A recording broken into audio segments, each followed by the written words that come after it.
Les volcans sont des êtres de feu. Non, me fascinant, nous fascinant.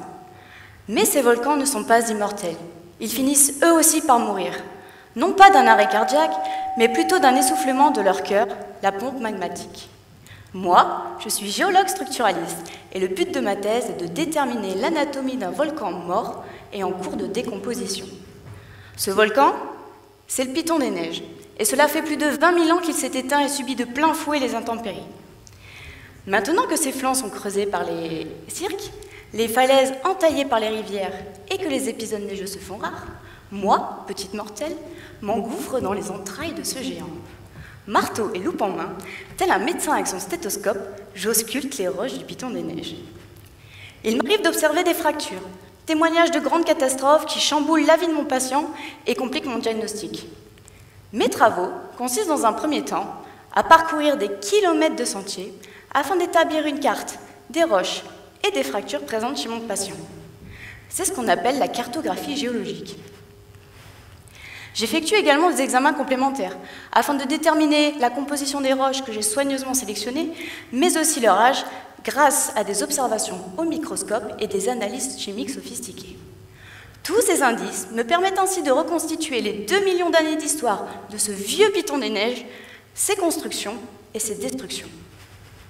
Mais revenons aux fractures, parce que les fractures, c'est ma spécialité. Les fractures sont des zones de faiblesse, fragilisant les volcans. C'est d'ailleurs elles qui sont à l'origine des éboulis et des glissements de terrain. Il est donc important de savoir si ces fractures se sont bien réparées, bien colmatées.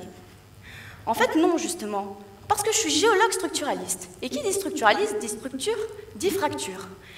Et donc les fractures pas bien réparées, c'est justement ce qui m'intéresse. Je ne suis donc pas médecin, donc je ne cherche pas à les soigner, mais à savoir si un trésor s'y cache. Mais quel peut bien être ce trésor sur un volcan éteint, appelé le Piton des Neiges?